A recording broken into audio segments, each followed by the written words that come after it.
right. Good afternoon, everyone. Welcome back. Nate the Barbarian with you. Welcome back to the Hot Mic Podcast. As we're getting started, please take a second to like and in particular share this on Facebook or on social media. You can also share from our YouTube channel, Hot Mic Podcast HQ.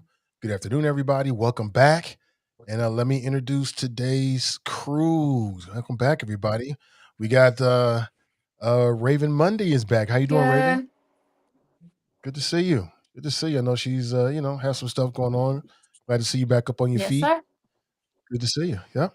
And I got a newcomer. Oh boy, somebody should have told her. Uh Rebecca Simpson. How you I'm doing, great. Rebecca? Thanks for having me. So tell us a little about yourself since Sure you're new. thing. I'm an attorney with Finney Law Firm. I also was involved in politics for many years, which I began because I used to be married to Phil for 18 years. We have 2 kids together, Henry and Allie. This is Henry's movie poster right behind me. He's a film student. Cool. Glad to Thank have you. you. We got Phil Hemlich. What's up, Phil? How you feel about this? Well, I tell you what I've been thinking about.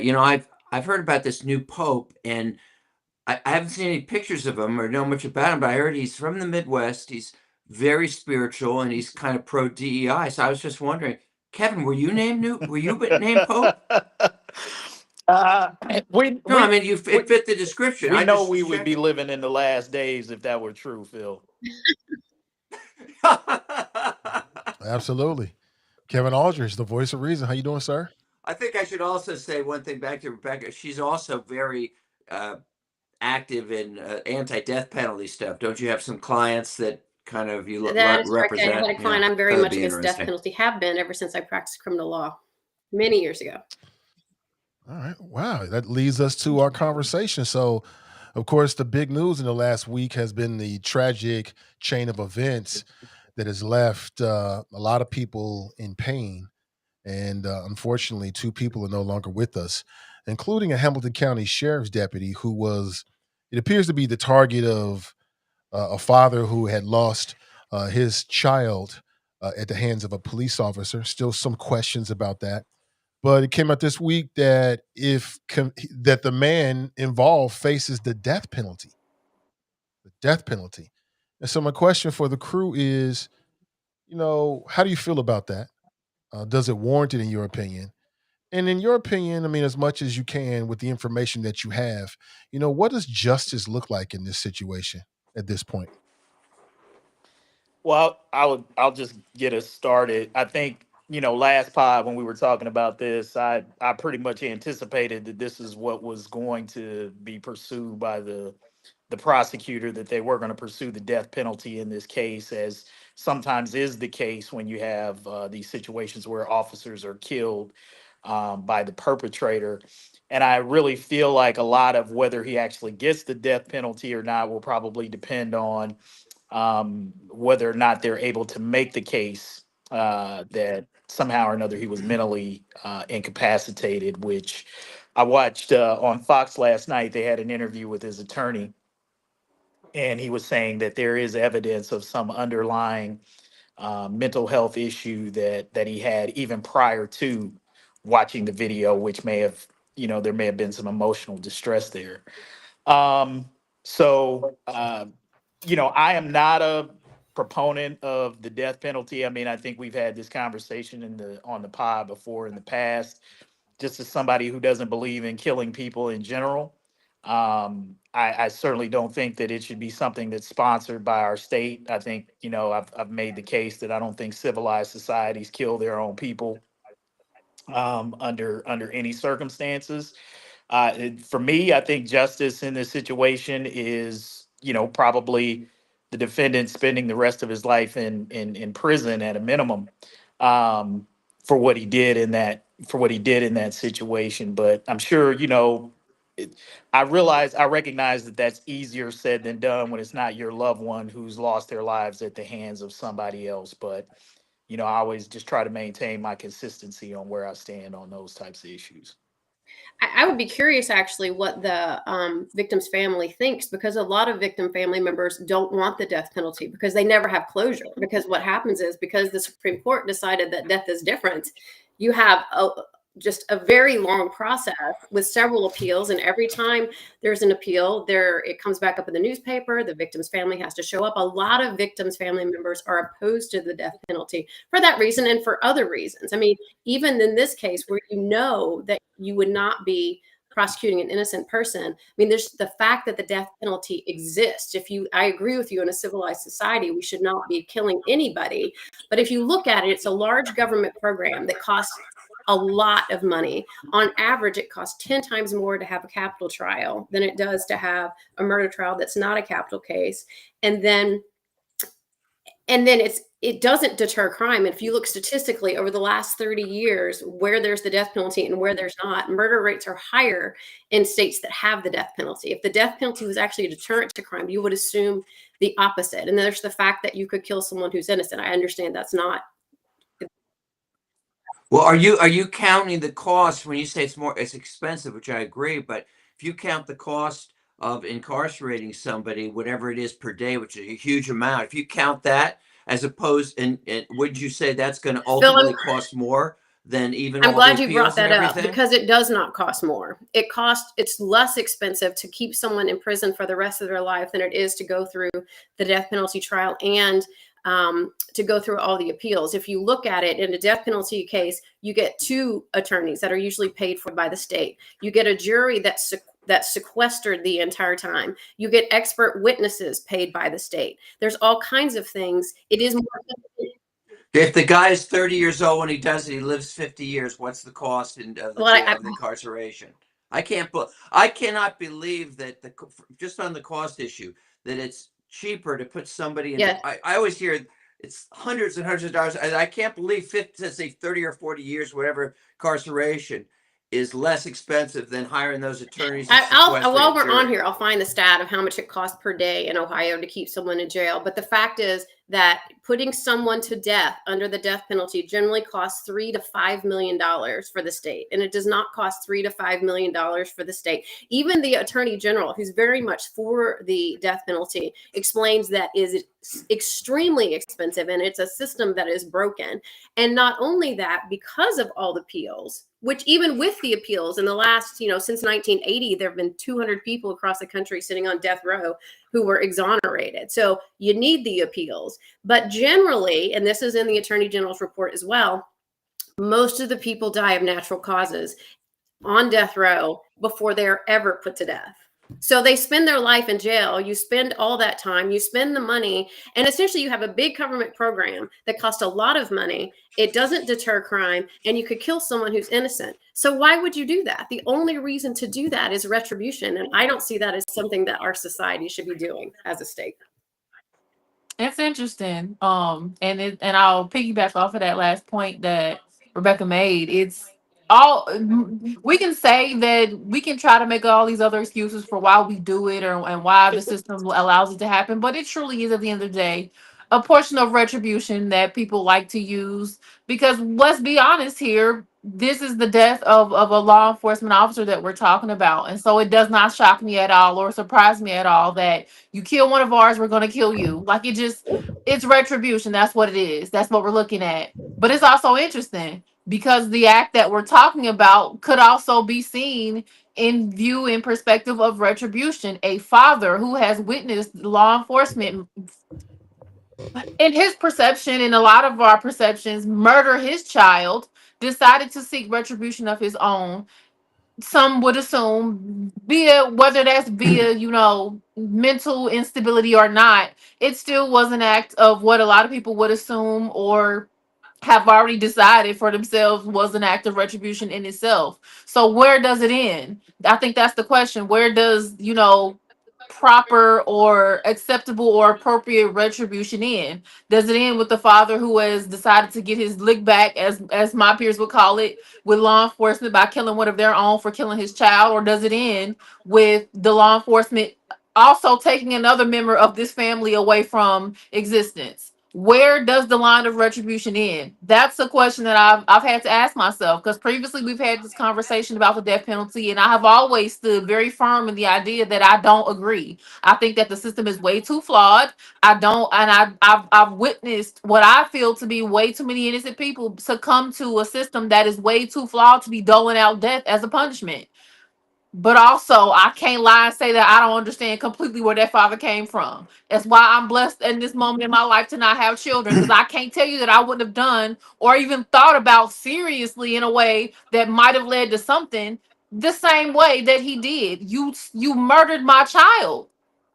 I can't promise that I'll be thinking clearly enough to not at least have the strong desire to want to commit the same kind of heinous act, if we're just being honest. So I don't, it's making me really question where I stand on the death penalty as a concept.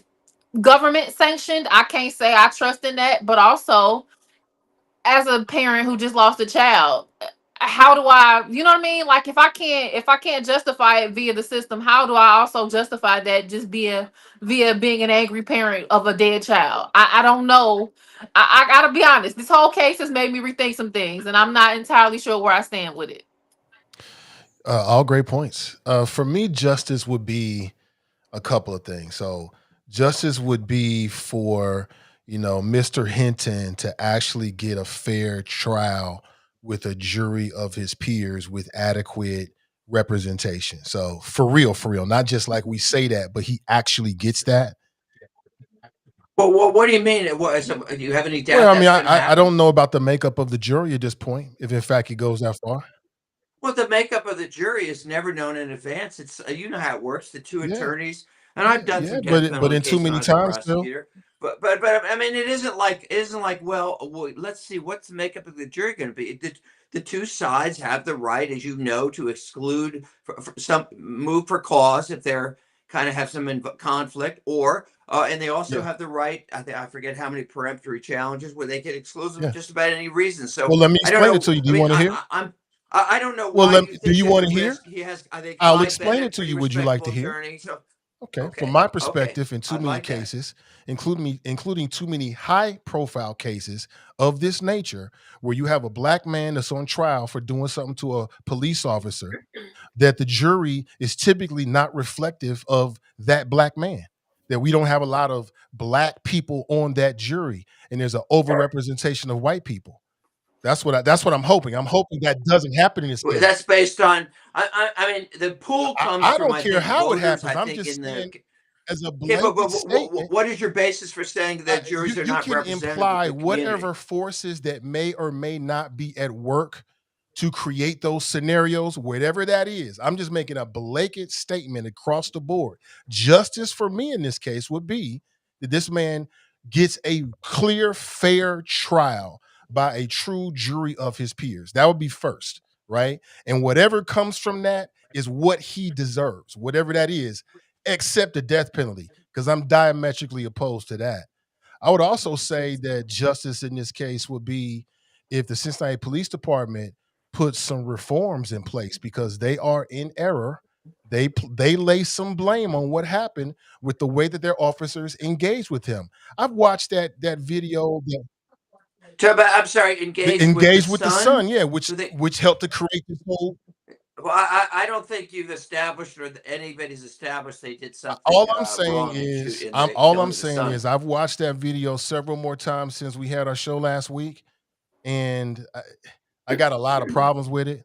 It's clearly sort of edited in a way and doctored and presented in a way to make it seem like the officer did everything right. But when I watched it, How do you know it was doctored? yeah, They it's took not the. stuff I don't think out. that's You're the saying? pure uncut version of it. That was the cut of the video that they gave to the Inquirer that they released to the media. There's more to it, and when I watched the video, it's clearly put out there to create a narrative that the officers did the right thing, including it was only 6 seconds. It's like they want to. They're telling. So you're saying I'm the I'm telling inquirer you that the was police biased in favor of chief the in her police? presentation, the way that she presented it, including with the video and everything that came out of her mouth, makes it seem like the officer did the right thing. But when I'm looking at the video, I don't see him pointing a gun at anybody.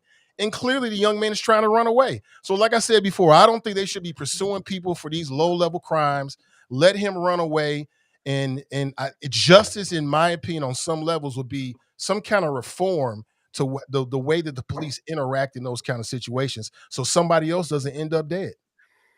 Nathan, that may or may not be a possibility, but I think the end result of this, you can probably already pretty much predict right now. The officer is most likely not going to be found to be at fault in this situation based on the video and other things.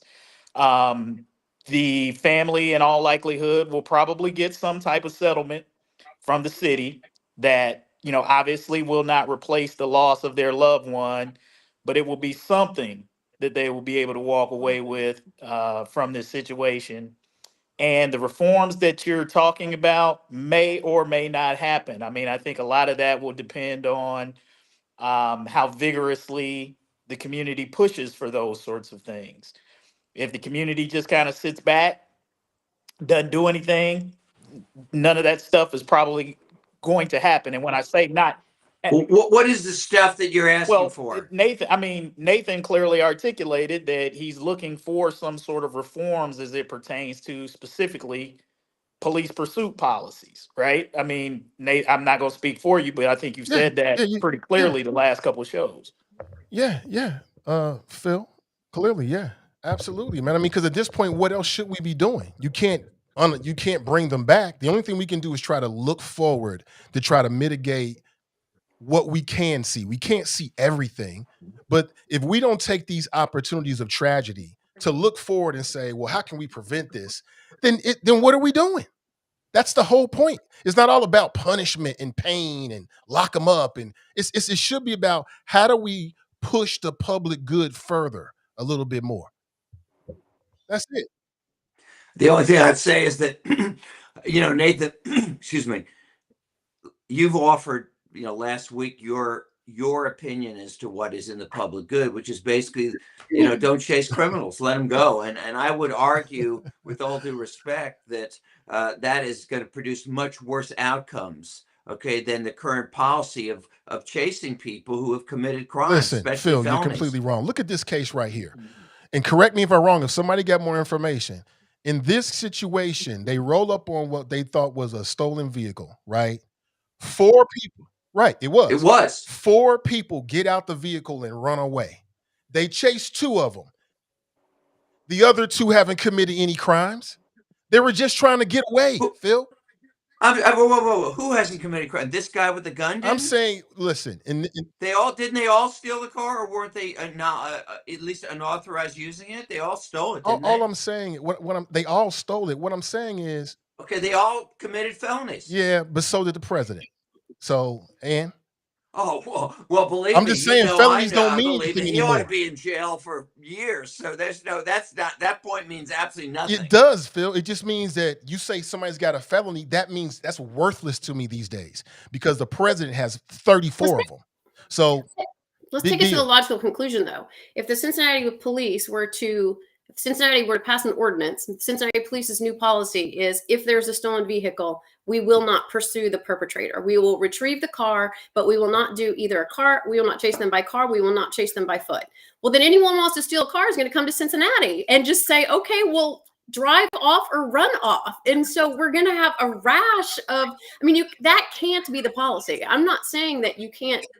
It already is the policy. It's already the policy that you don't chase people? Yeah, it's already the policy that the Cincinnati Police Department is not going to chase people just for a stolen vehicle. That's already the policy. You mean in a vehicle chase or a foot chase? We're talking about, she brought a vehicle. That's why. What I'm saying, though, is what you're arguing is they shouldn't have done a foot chase. And what I'm saying I'm arguing they shouldn't have done a foot chase. And what I'm saying to you is that if the rule in Cincinnati is that if you steal a vehicle, you can get out of the car and run and they can't pursue you, then it's going to be really easy for people to steal cars in Cincinnati and not get caught. It invites people to steal cars. I'm not saying that people shouldn't look very closely at the regulations around chases and using guns and that type of thing. I'm not saying that, but I'm just saying that, in a situation where you have to make when you think someone's pointing a gun at you, I mean, I've never been in that situation. I don't know, but it's hard. And I'm sure there are policies and I haven't read them. And sure, I think it's fine to look at it. I just don't think the policy can be no foot chases whatsoever. Or Yeah, clearly it can. Clearly it can. But listen, Rebecca, I understand. I understand completely your resistance to what I'm saying. What I'm saying is unconventional. I completely acknowledge that, right? the That's for It's resolution sure. is it's, it's don't steal a asking us car and is don't run from the police. well, I'm asking us to look at what's good for the public in a slightly different way, right? I Because think she said what's good for the public. It's public that we don't have every car thief in the Midwest coming here to get themselves a car that they have no risk of being caught yeah, I for. don't believe that. Can I I don't just believe ask that a one bit. question? What is the profile of a car thief that we're talking about here?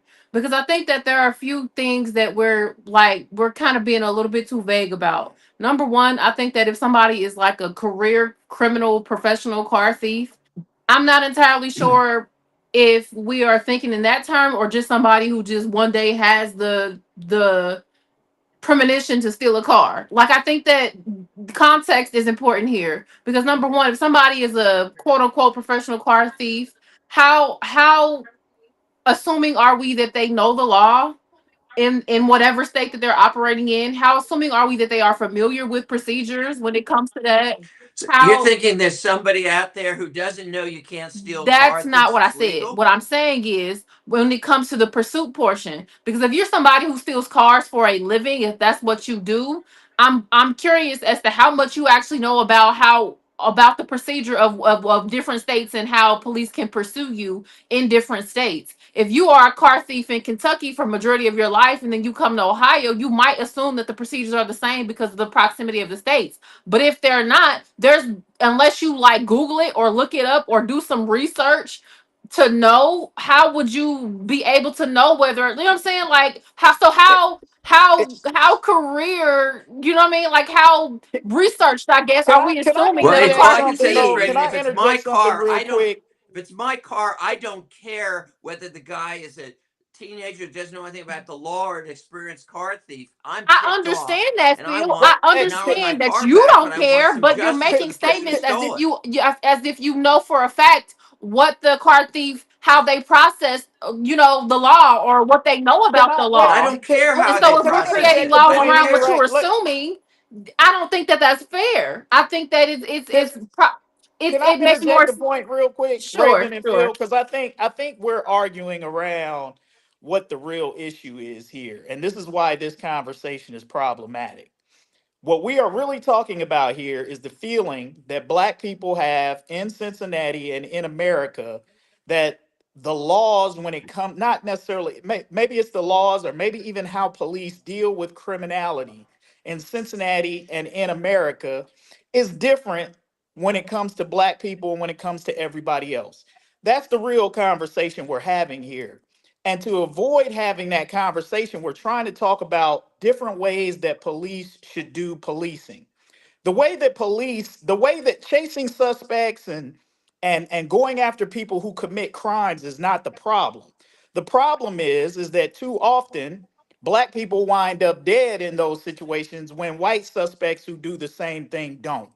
And this is what we're trying to solve for in this conversation is the racial disparity in how police encounters. Well, that's what you're trying. No, That's no, what no, you're no, no, no, focusing no. on. That That's is that fine. is what I'm this focusing Phil. on the That is crime what this issue. conversation is. That may not be the conversation that you're having, but that's the underlying point behind this. And what we wind up talking about is whether or not police should chase suspects. When I think the real issue is why is it when it seems like police chase suspects that white folks get captured and they go to jail and they get their day in court, and in far too many cases black people wind up dead. I mean, that's really in the essence of what we're talking about here.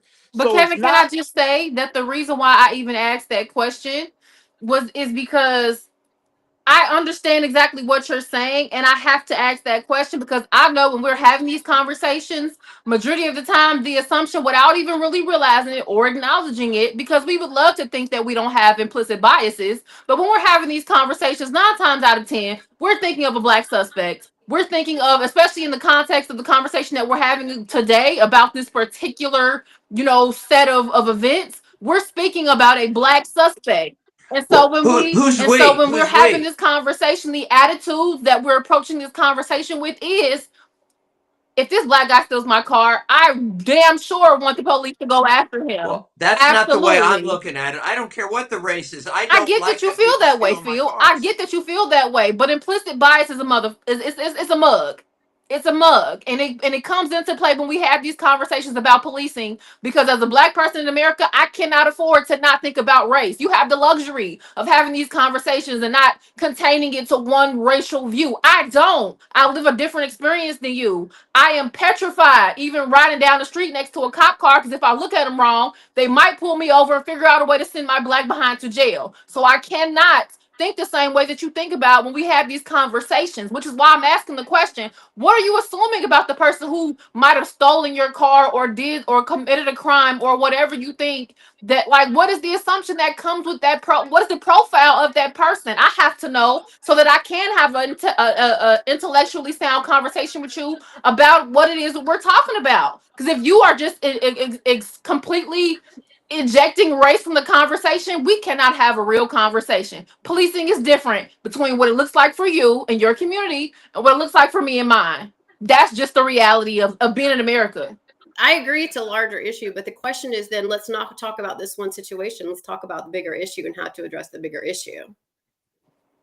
Well, I and don't I disagree think with that. which Yeah, and I is think that's what everybody wants to get to, and that's why I say like nickel and diming these police policies and procedures never get to the overarching issue of what the real problem is, because you're never going to be able to reform every policy and practice that's going to stop a police officer who has some type of racial bias, prejudice, or something like that they're not going to be able to execute in the job. You can't go through every policy and practice and eliminate it. And what you wind up doing is you can by try. trying to do that, what you wind up doing is diluting policing to the point where you start to suggest changes that just don't make any sense or aren't quite rational. Kind of like what you're saying, Nathan, like don't chase suspects. I disagree with you completely.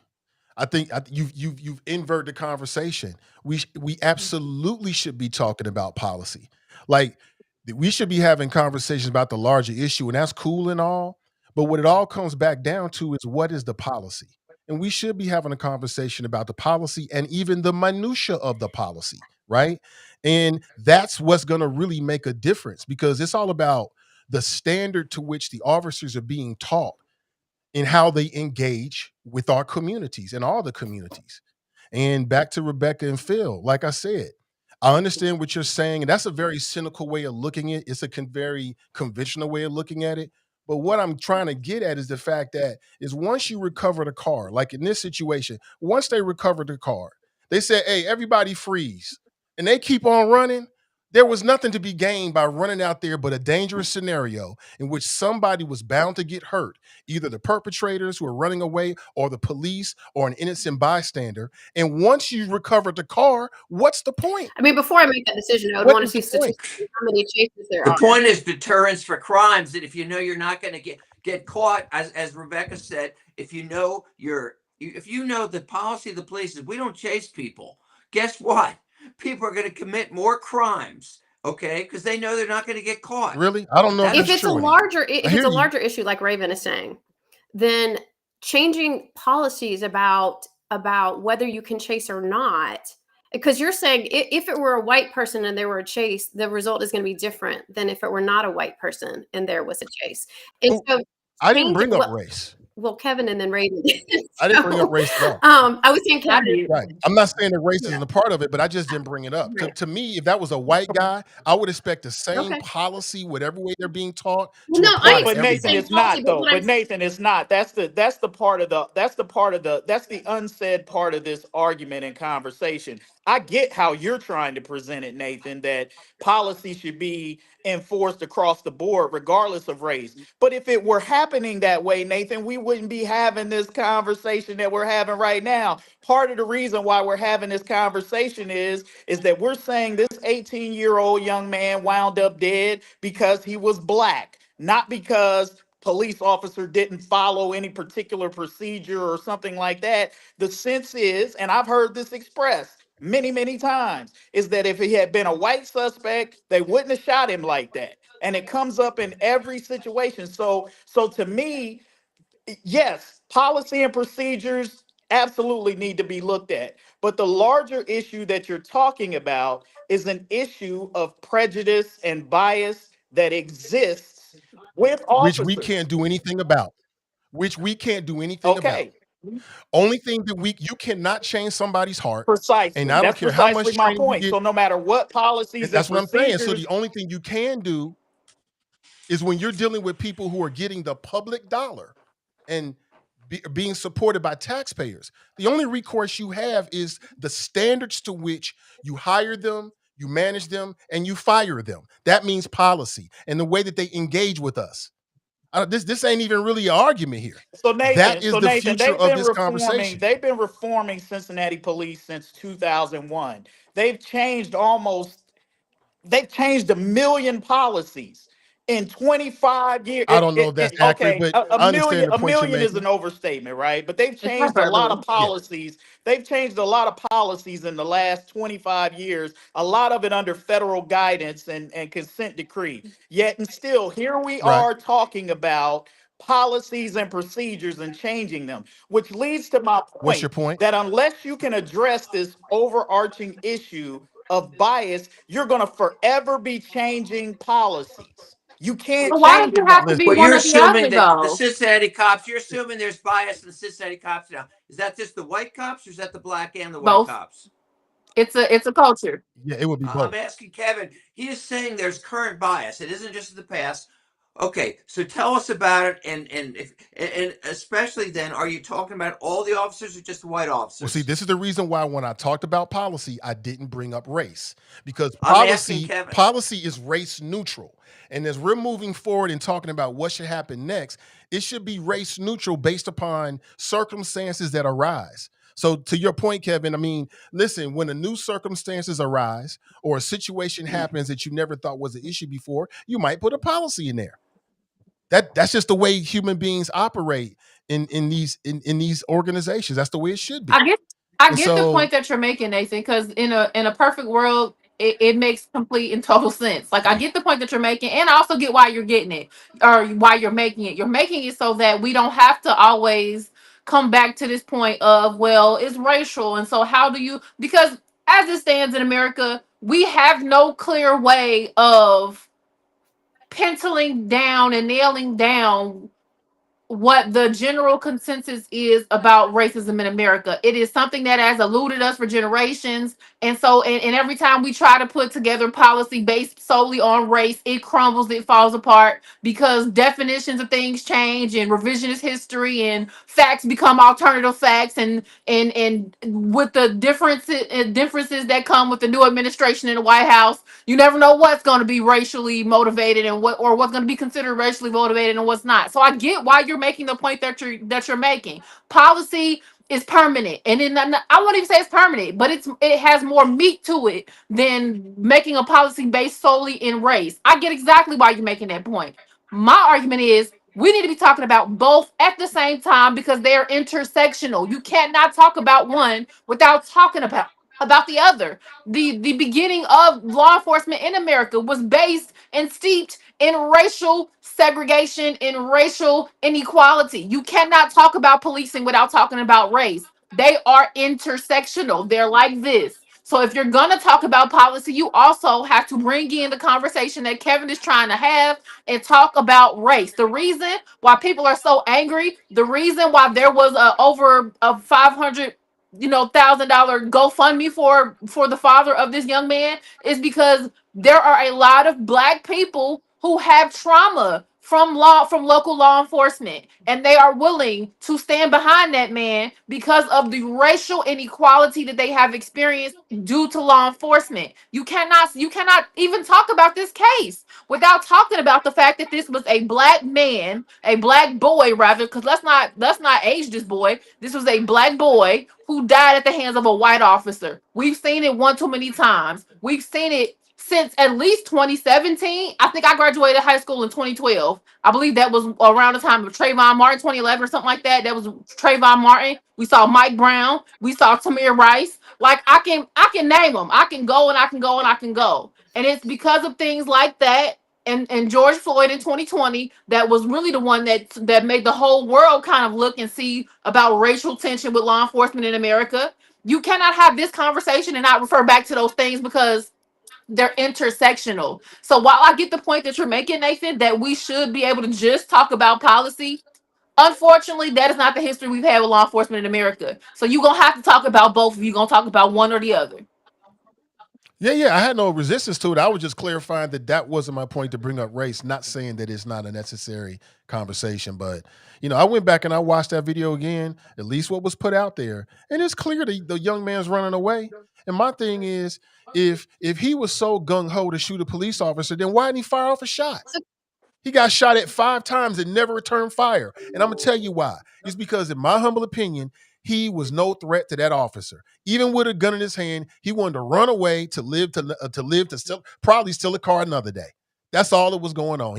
I don't believe it one bit. What was he using the gun for if he wasn't going to shoot somebody? Protection. Was it just like like a I necklace or could be something? wrong about He wasn't going to use it. Why did he carry for it? protection, Phil. For protection, for him, who knows? But if I'm wrong about this, set me straight on this. But I believe that when they stole the vehicle, there was a weapon in the vehicle, and that was stolen too. And that might have been the stolen weapon. I could be wrong about that. I don't put no misinformation out there, but I believe I read that.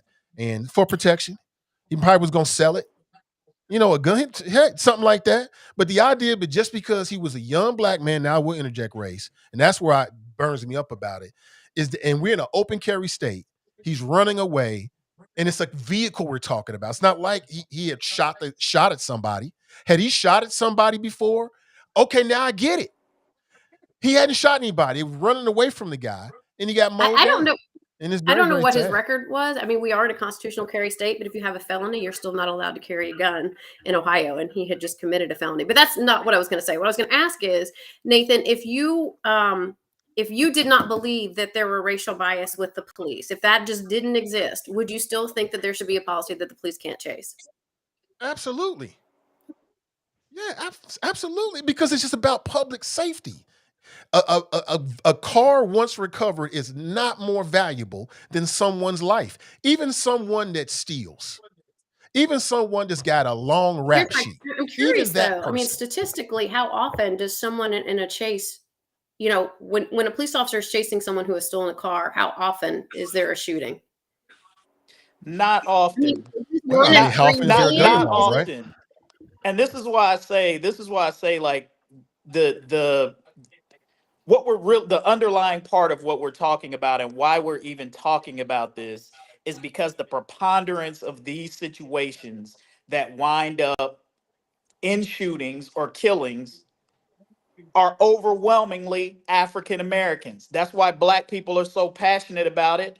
That's why we're arguing these points, is because that is the underlying feeling. And this isn't new. We've been talking about this forever. And so you cannot separate, to Raven's point, you cannot separate the racial component of this from of the policy from what you're talking about, because that is the crux of why people are so upset and why people are Yeah, angry. yeah, but you can't. Yeah, but you can't apply race to the policy, Kevin. They can't have a No, policy I where didn't say we're apply only race going to to the chase the white policy. people and not the black I didn't people. say apply race to the policy. What you've got to do is you've got to invest and spend more time in trying to root out racial prejudice that exists within your police department. And there are ways to do it. They We can act do like there both. aren't ways to sort of suss out and find out the suspects or who are some of the culprits. I'll tell you this much, and I brought this up on the last podcast. Donald Trump can right now arrest and deport somebody because they got a tattoo on their knuckle that they want to associate with some gang activity. And I know for a fact, and I Actually, they know don't for have to wait have a a minute, tattoo. He Phil, can do wait a it to minute, Phil, let anybody. me finish. Anybody. And I know for a fact that there are some police officers who are walking around right now with some tattoos and things that are associated with white supremacist causes. I can tell you for a fact that I know that because even some of them are even so bold enough to post on their Facebook profile some of this stuff. So if you can deport somebody because they got tattoos on their knuckles that you want to say identifies them with a gang, you mean you can't identify tattoos have on your force that are questionable and get those guys out of there? Come on, man. There are ways that we can address this stuff. Okay. What do you think about the fact that Mr. Hinton, his family put up a GoFundMe, and then there was a lot of pressure that was put on them by some police organizations, Fraternal Order Police and others, and they took it down. Now, I read that GoFundMe has their own policy where they like, listen, you can't be, accused of a violent crime and then use our profile to raise money for your defense. But I thought it was really interesting, and it said a lot about just the pressure and the influence that these police organizations have, especially when it's around one of their own that has fallen. I'm just curious though if GoFundMe pulled it down because I've never set up a GoFundMe, so I don't know how involved GoFundMe actually is in reviewing them before they're posted. But my guess is it's fairly easy to post. I've posted petitions and things like that before on other similar sites. I'm curious whether they pulled it because of the pressure or they pulled it because they weren't aware until someone told them that there was something up there that was violating their policy. From the article that I read, this particular one, they Yeah. put out a statement, and the statement was written in a way that would lend one to believe that their decision was because they were made aware of it and it violated their policy. Yeah, and if that's true, then private company has it's certainly their right to have a policy about what they're going to allow on their site and what they're not. Yeah. Yeah. Any other thoughts on this, guys? Yeah, I would just like to see, sort of consistency across the board with these fundraising sites. I don't if you're going to have a policy that says we don't endorse this type of thing. I mean, in the last pod, we saw where a woman raised nearly $1 million, That was a different over. platform, though. Yeah, I get it's a different platform. I think all of these platforms should have those rules in place that says, we're not going to allow you to fundraise under, racist, nefarious, anti-police, or whatever you want to say. Be consistent across the board with what your policies are. Like you shouldn't be able to raise money off racism on these platforms either. So I don't have a problem with it. I'm just saying be consistent. Yeah, I'm with you on that. Definitely. All right, let's move on. So, and Can I interject a topic, well, no, I've got, or yeah, for can I sure. do it Can we quickly? wait just until we get a couple more topics in, Phil? For sure. I definitely want to hear what's on your Okay, mind. sure. I But I will. thought this was I interesting, and I will. thought, you know I what? will. I can see this being applied in situations just like what we're dealing with here in the city of Cincinnati. I think you're going to see more of this, and AI is everywhere. Now, since I brought up AI, I want to throw it out there. Like, they keep talking about all these advances with AI. I wish we could put some AI and then apply it to these police cams so we could compensate for all the shaking and the moving and all that kind of stuff. We should have an AI person on this podcast. I That's think that would be potentially, but interesting. seriously though, It may be more articulate than well, some of speak for us. yourself. Speak for yourself, Phil. Not me. But no, so Okay. think about it though. I mean, because AI can do all these wonderful things. We keep getting these shaky, grainy, not high quality police body cams, and I'm like, there's got to be a better way. I mean, are they using GoPro? Something. There's got to be something that they can use. It's on a guy's head, and And he's moving around and this is running. I mean, as they 2025. talk. Darn it. We can't get AI to make unshaky video so we can see what's really happening. I mean, this is for the greater good. I mean, dang it. Can we get Elon on that? Or is he too busy stealing our information from Social Security rolls? I mean, come on, where the smart people at? Seriously, this is a real opportunity right here. It's probably all about money. It's probably all about It's probably all about money. more money to buy more cameras. You're probably They right. probably exist. We probably got the cheaper versions. Yeah. Darn it, we need the alpha. We need the alpha version of these products so that we can see what's going on. I mean, because it's always the same. They're running, and I understand. I mean, the officer. I'm not blaming the officer at all.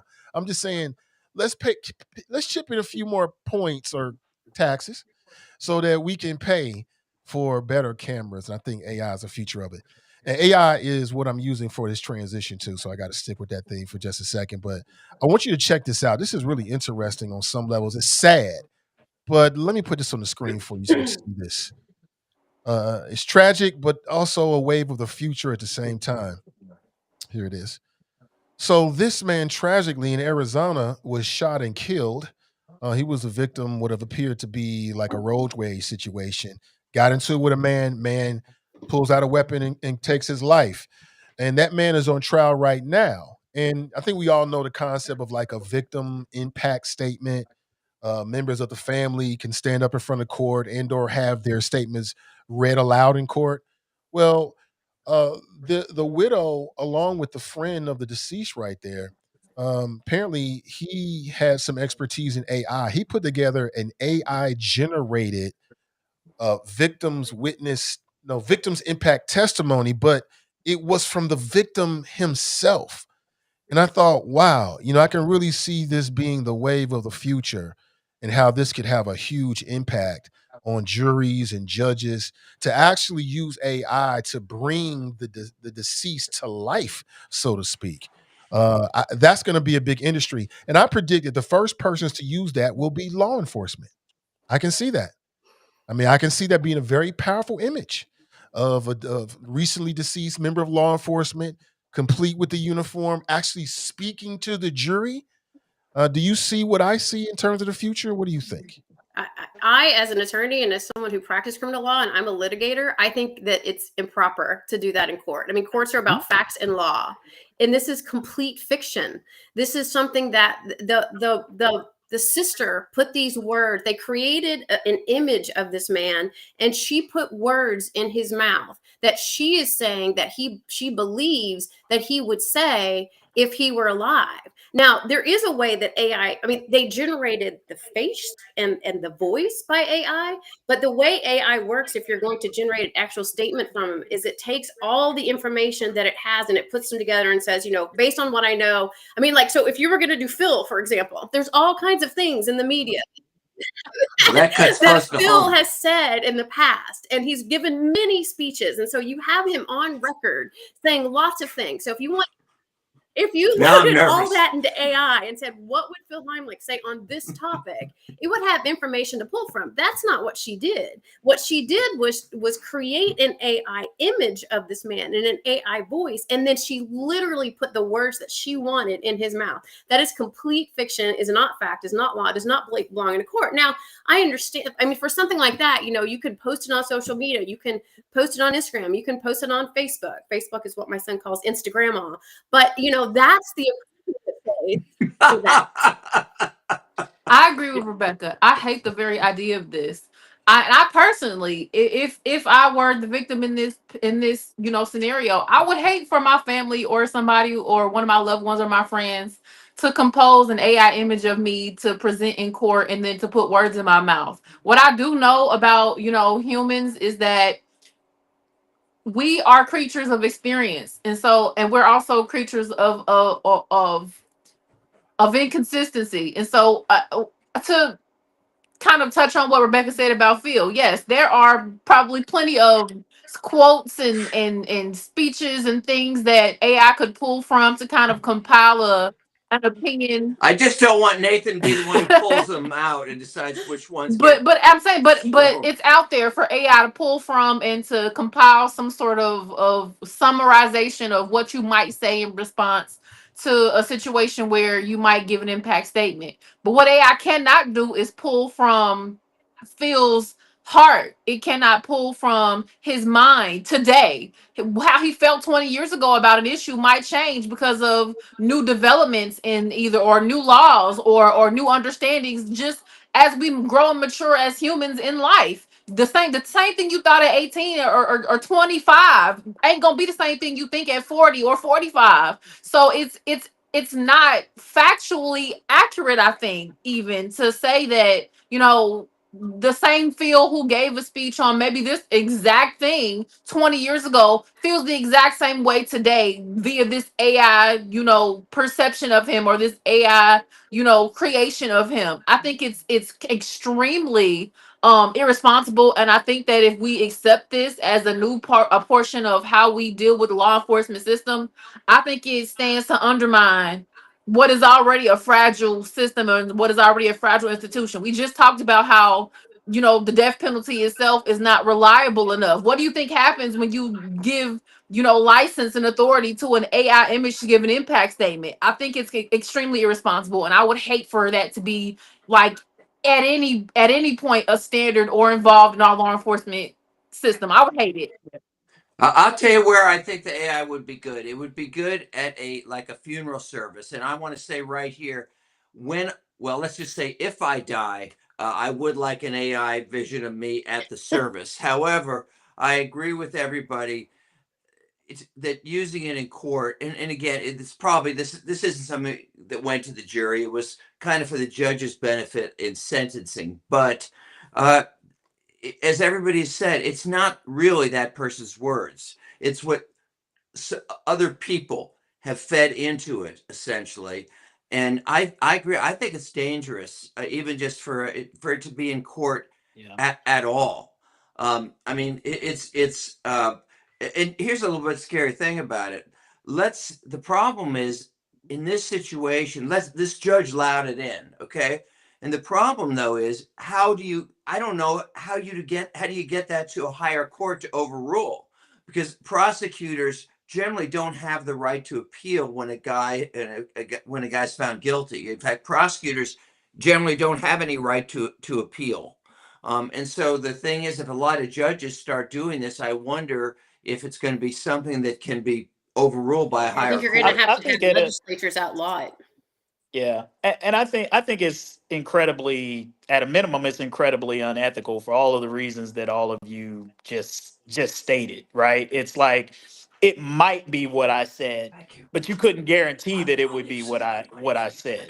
And I think if anybody would say today that if you were alive, you wouldn't want an AI generated facsimile of you speaking for yourself, why would you want it to speak for you when you weren't alive, right? So that would be another way that I would kind of look at that situation. I'm not even sure that I would want it at my funeral, right? Like again, you would want those things to be. I'm not sure I'd want it at your Yeah, I mean, funeral well, either. look, Phil, I let you off the hook a few times today, so I'm gonna save my comments for you till the end. No, I'll be quiet, please. I'm I'll gonna be save my quiet. comments for you till the end. But yeah, no, I think we don't ever want to get away from the as much as we can the authenticity of the real, and I think that is the danger of what AI presents.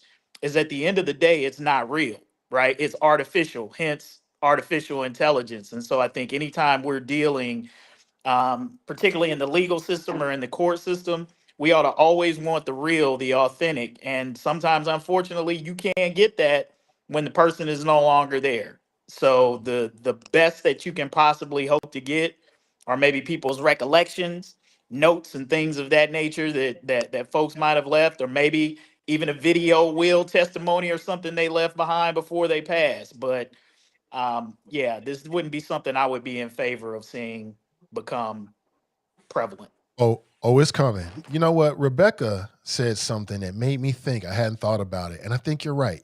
This to call it AI isn't even really accurate. to what she did.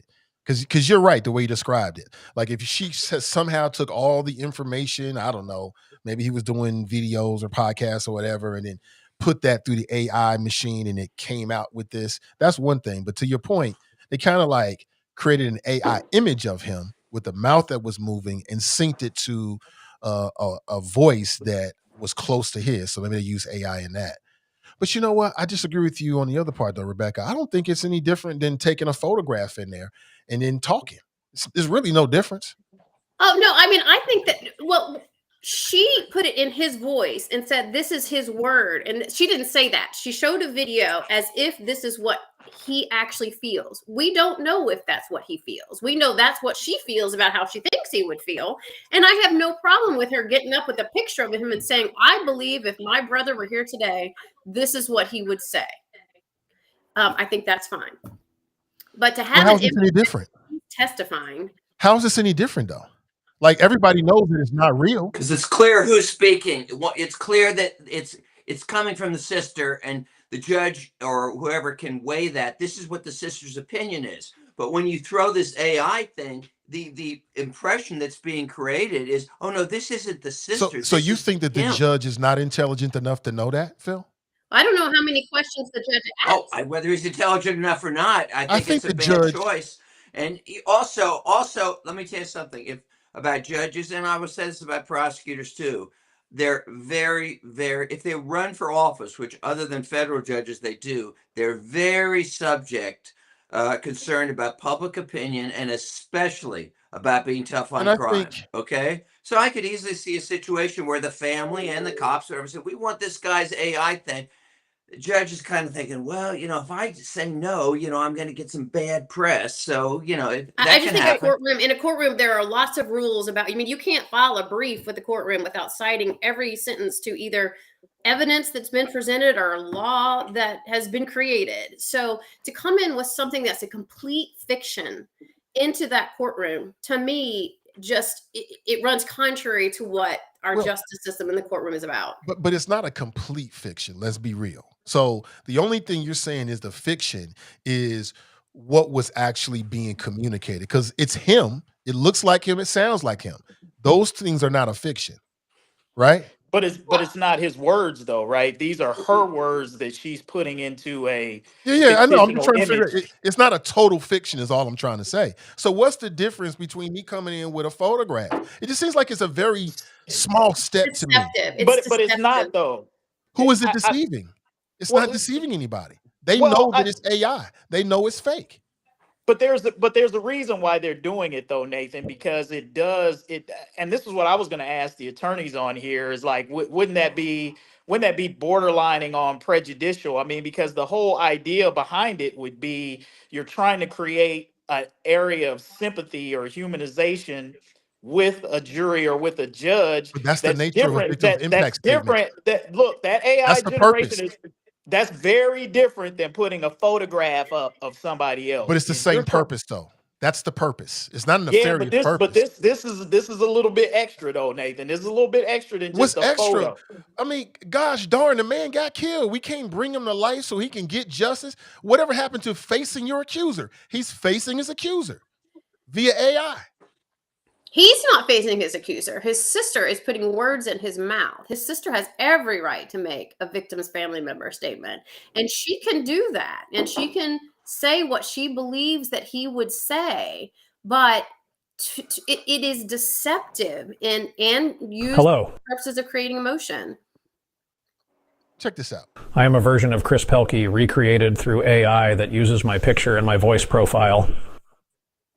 I was able to be digitally regenerated to share with you today. But here is insight into Who a Life. Take a look.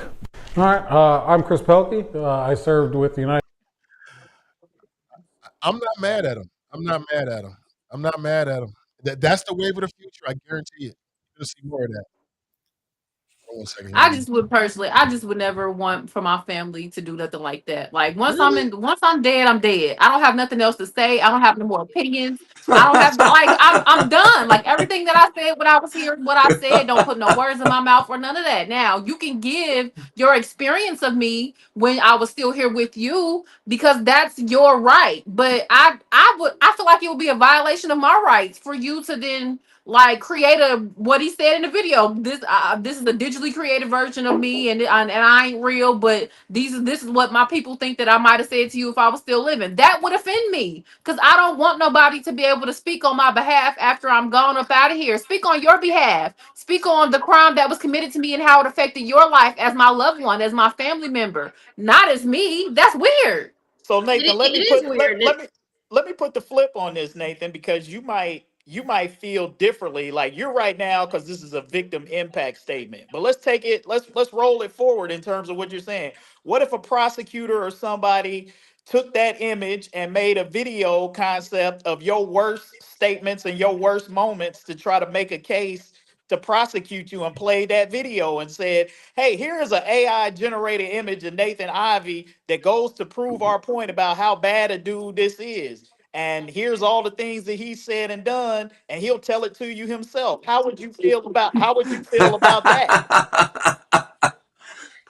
Would he still be a barbarian? That's the What question. makes it even more confusing is I haven't watched the whole video. Thank you for playing a clip of it because it looks like it's the AI generated version, and then it looks like it went to a clip of him that's an actual video of him. It did. And so I have no problem with a family member coming in and showing an actual video of the victim because that's the victim's word and that's real. But I mean, it's a slippery slope, and you have lawyers out there who would use this in a way that, I mean, unless the court literally takes every second to go, okay, was this a real video? Was this a fake video? Is this a real video? I mean, it would just be so difficult to enforce, I agree because at that point now I got to think to myself, how much of this is a deep fake? I remember when deep fakes like really hit the internet and people were so amazed with how real it seemed. If we jumping back and forth between AI videos and real videos, and then you slip a deep fake video in there, how do you measure that in real time? But my understanding of an impact statement is to persuade whoever's doing the sentencing on how they determine sentencing. And so if you slip in AI videos and then you slip in a real video and then you somehow trigger with trickery slip in a deep fake video, like it as Kevin said, it's at that point it's prejudicial. Like you're like, what are we doing here? Like, what are we really doing here? Like, the line is too blurry. The line is too blurry at that point. We're bringing victims to life in the courtroom so that the accused can see the person that they are allegedly accused of killing. That's what we're doing. We're bringing victims to life. Nothing more. You bring the victim to life by presenting a great case. Right. And also a great video in some cases. And maybe it might have some AI elements. I disagree. Rebecca said she was cool with it. I didn't say that.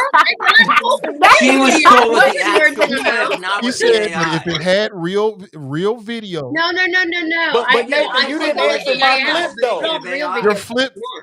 You didn't address my flip. What if it goes on the other side and they generating images of you that convict you versus humanizing you with a jury or a judge? Would you feel differently then? Yeah. I just can't take this question seriously. Exactly. I just got to be me and say that question just don't make sense. Essentially, what you're asking me, is how would I feel?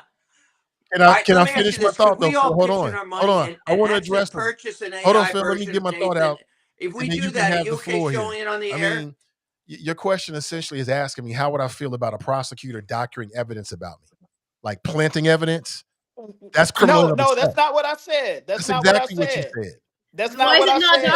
Because your scenario. So one is doctoring evidence, the other is not. How would you call it? They're just taking all of the things that you said. What would you call a prosecutor and aggravating all of the evidence things that you said about? So what would you call a? So to your side, we shouldn't even have this conversation, but since we're here, what would you call a prosecutor using what you just said, Kevin? What would you call a prosecutor that makes up evidence and then puts that? They're not making up evidence. They're not what making you up just evidence. Said, you just said. No, you just said. No, what I said they're pulling. AI video? From.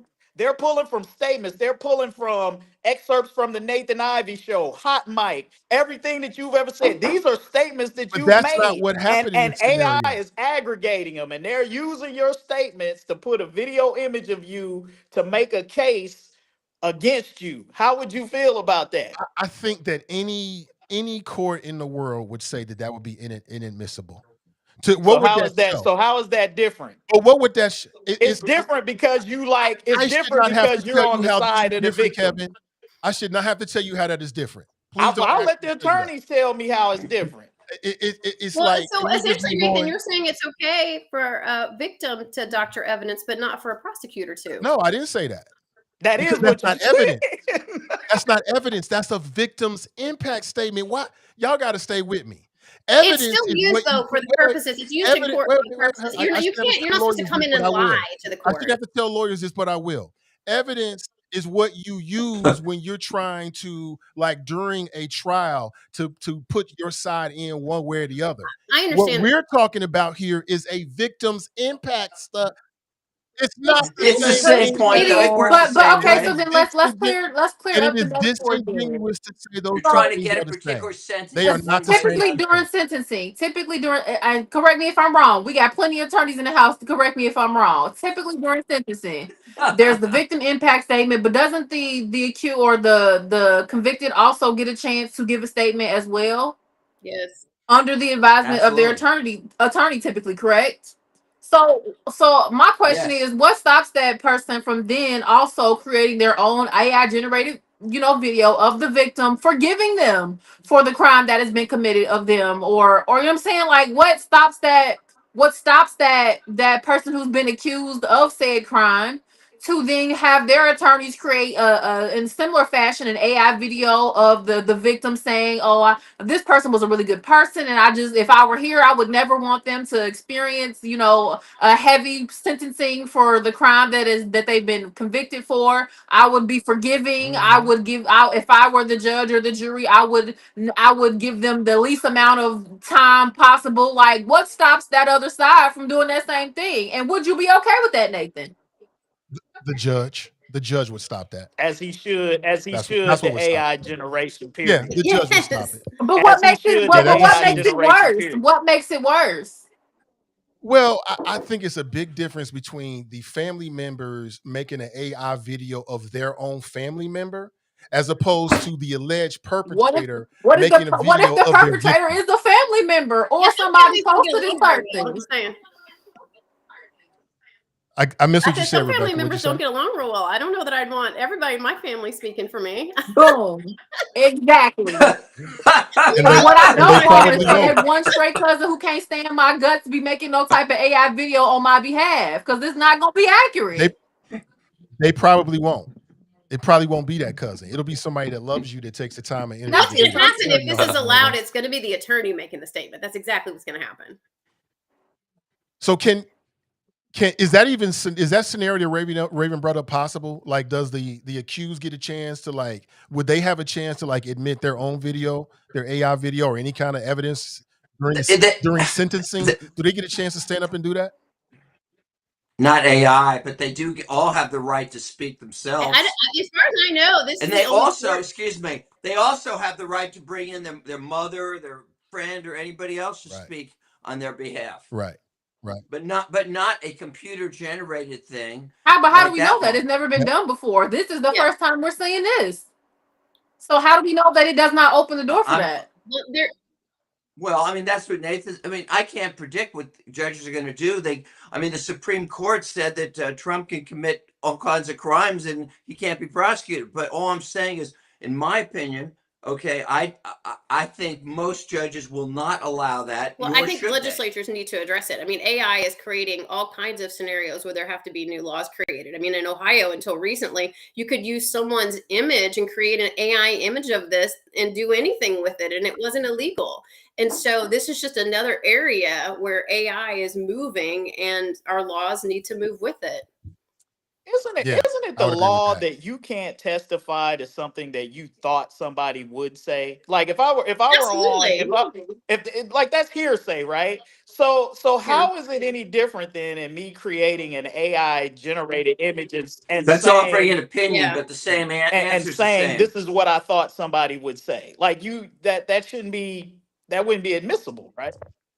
That's giving an opinion, and you can't give an opinion unless you're an expert witness.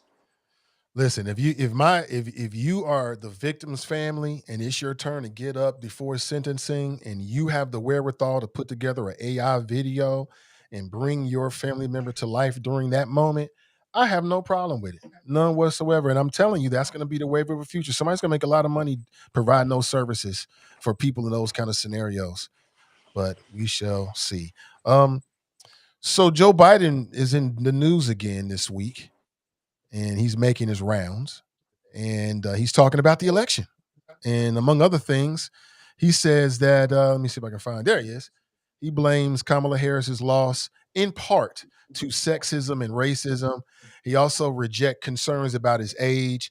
He also said, among other things, that he feels very strongly that he could have won had he stayed in the race. Some people are saying that that's just an example of just how how far along he is right now. Others are saying that hey, he might have some truth in it. So I'm going to ask the crew, what do you think about what Joe Biden has had to say lately, including his opinion that he would have beaten Trump? Do you agree with him? I think all the good things that Joe Biden said in that interview, he undermined with that.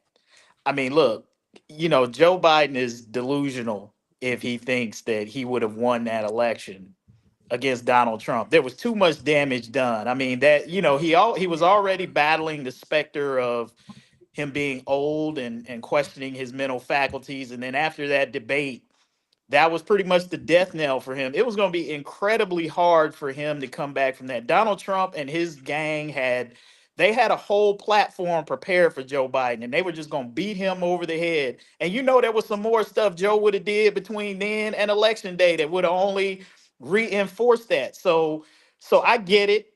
None of us want to admit when we've lost, and especially when the determination wasn't made. He can always lean back on that. Hey, I would have won, because we can't prove that definitively.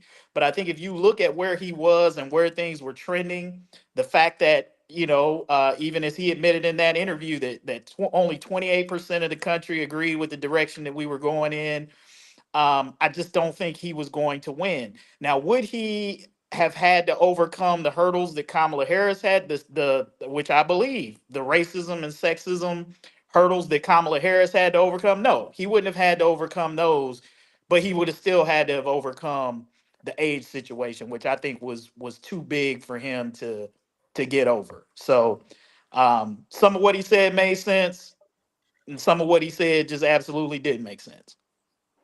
I think his statement would have been ridiculous if he hadn't mentioned the racism and ageism factor. Like, I think that, or I'm sorry, the sexism factor. Like, of course, what else was he gonna say? Like, you know what I mean? Like, these things are obvious. So if he would not have mentioned race or sex being part of the issue, then would we even care about the rest of what he said in his statement? It would have, like I said, it would have been even more ridiculous if he had just left it at, well, I feel like if I'd have stayed in, I would have won. You can't possibly believe that, because if you believe that, there would be no reason for you to have stepped out of the race in the first place.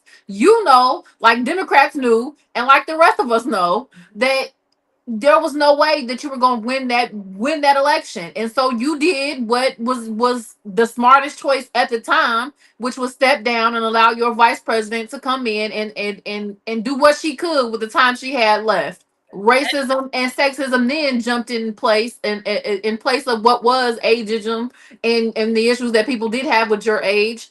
Racism and sexism kind of plugged in where that was pulled out, and it became the overall reason why we are now sitting under the Trump administration. But make no mistake about it, you've stated the obvious, but also don't be delusional. You know good and well that your age had a lot to do with why you were never gonna win that race. And two, like, the Democratic Party just did not inspire enough of the younger vote to come out and vote for him, and it wasn't solely just because of age. There was just no connection. I talk to my peers all the time about what would have made you vote for a Democratic candidate in the last election.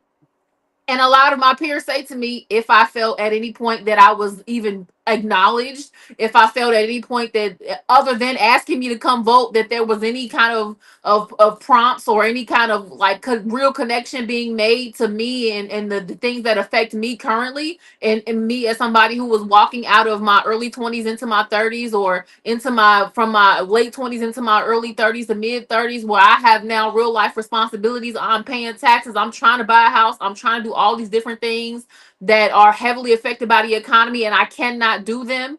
Like it just to be honest, I would have been more satisfied if he hadn't made a statement at all. Because like I keep saying, you stated the obvious.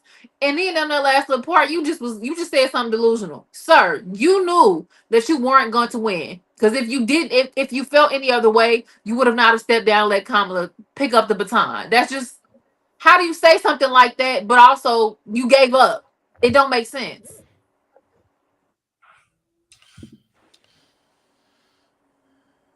Rebecca or Phil? Rebecca, Well, you I want was to just jump going to in? say, I also think that she didn't have enough time. He got out too late, and not only that, I agree with a lot of what Raven had to say, and I just think that people didn't like the direction that the country was going. I don't think it was possible in the amount of time she had to separate herself enough from Joe Biden.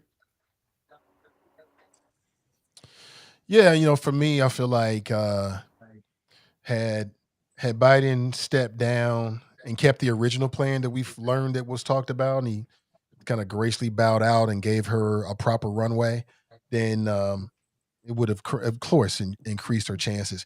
Would he have won? I mean, could he have won? Yeah, I think there's a scenario in which he stayed in. He could have won. Is that it? Primarily Trump had because needed it? primarily because of racism and sexism. I mean, I think there were people out there that would have preferred, and a lot of people who stayed home that would have preferred to vote for a sleepy Joe Biden rather than what a vibrant Kamala Harris for whatever reasons. Race, sexism, didn't know her enough, didn't like her laugh, don't like her pantsuits, whatever reasons they gave themselves. So as a white man that earned 81 million votes in 2020, like there's nobody else in the world who was at a better chance to beat Donald Trump than Joe Biden. To be honest with you, I still kind of feel like it was two things that sunk the battleship for the Democrat Party. Joe Biden's Joe Biden's selfishness. Like if you're gonna step away and allow your, Kamala to get the runway she needs. Don't wait until the 11th hour. I mean, you're damn near hamstringing her. So that's number one. But then number two, I kind of feel like the Republicans completely outwitted and outplayed the Democrat Party. I just feel like all that stuff about even the debate, I still feel like hogwash. I watched the debate. It wasn't his finest showing, no.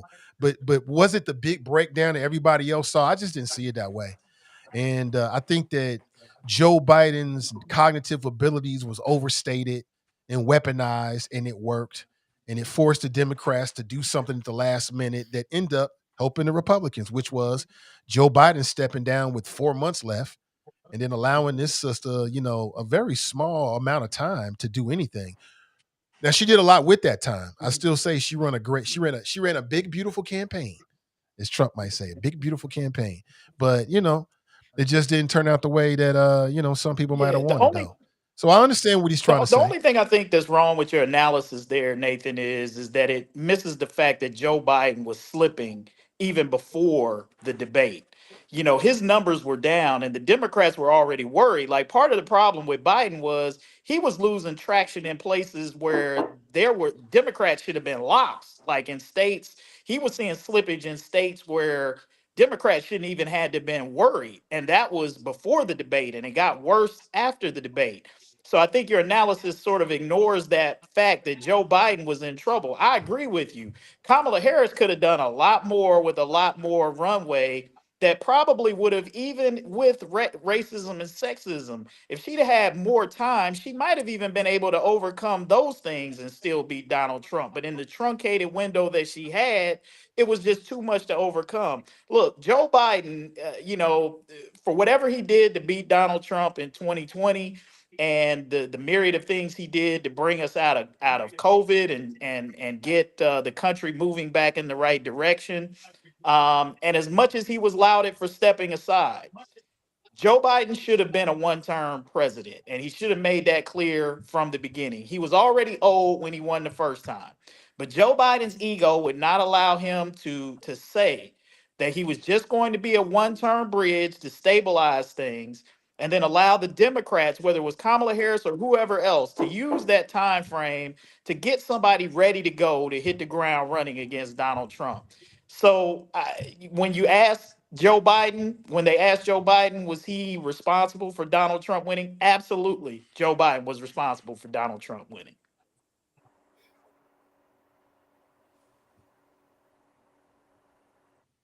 Yeah, I mean, I think he even said he bears some responsibility. I'm not sure what his rationale was in the video.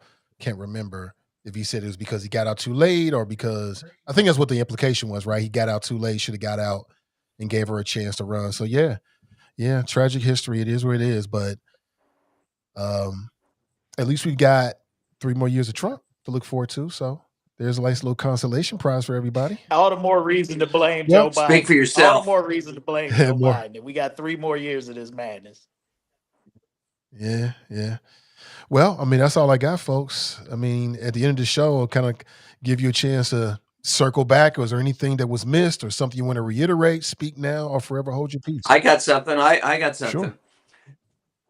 I think we've all seen these videos of during the Nazi era of the book burning where they're throwing all the books in the fire. Yeah. You guys have seen that. Well, as you know, there has been a lot of pressure that has been put on schools, libraries to get rid of stuff that Trump doesn't agree with. But the worst thing that I have seen, and I was just reading about this yesterday, the Secretary of Defense, remember that we have these military academies and they are under the direction of the Secretary of Defense, Department of Defense. Pete Hegseth has sent out a memo to the Naval Academy, the Air Force, the West Point, and told them they must remove any books in their libraries that deal with like race issues, that deal with or transgender or that do not portray America as basically a really good country. And to me, it was so tragic and sad to see at West Point almost 400 books being taken out because of this. And it included authors like Maya Angelou and Toni Morrison, people who, and I think the article said one of them had actually spoken at West Point. In other words, he is, and I understand the position of the academies. It's that, hey, we are under the command, of the Secretary of Defense. But to see this happening in this country is so scary to me that they can start. And what was interesting is that the person who'd been the librarian at West Point for, I don't know, 15 years resigned in protest. And some of the professors who had taught there for years resigned in protest, which I give them a lot of credit for because they're giving up tenured positions. But I can't imagine anything that is more reflective of what's going on in this country, and sadly so, than to see hundreds of books by legitimate authors taken out of military libraries. Welcome to Trump's America. For me, anybody else want to weigh in? On what Phil I said? do disagree. Yeah, I agree. Or just anything. You got your own thing you want to bring up? No, I was just going to say welcome back to Raven. It's good to see you. And welcome Rebecca to the fold. Have loved having you on here. It's always good to have somebody else on here who can help me beat up on Phil. So I'm counting on that. Yeah, oh, go ahead. Oh, I'm sorry. I was just going to mention, the fact that we did have an election and not necessarily wanting to talk about a particular result in that race, but more so just voter turnout, which we know is always low, particularly for primaries, but it's just low in general. And we saw that voting was even down in the last presidential race.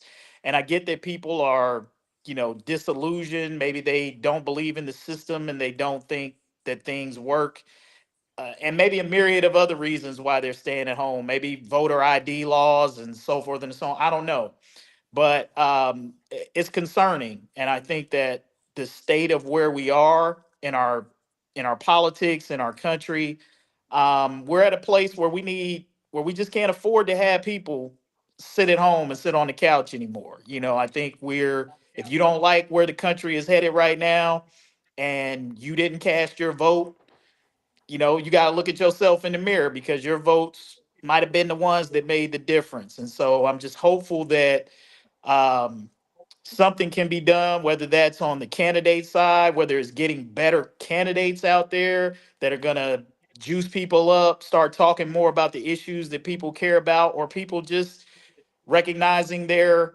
civic duty to go out and vote.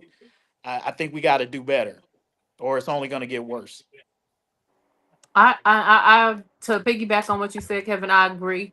And I also just want to just from what I saw in the last few days after the election, abundantly, a lot of people all over my social media timelines basically just said that they forgot or either they forgot or they had no idea that election day was on Tuesday. And that to me is a problem, because I think that outside of people who just have no interest in voting, there are just too many people who are unaware of local elections, and it happens every time one comes around. You will hear this myriad of people mention they either didn't know it was coming, or they forgot that it was coming. Like there weren't enough reminders. And so I think that for those of us who tend to be more politically astute, I think that the responsibility does kind of fall on us to be more vocal about when elections come around, and to be more celebratory of those moments. Because what I do know is that people might tend to forget to vote, but they tend not to forget to celebrate things. They tend not to you know what I mean? You tend not to forget to do things that,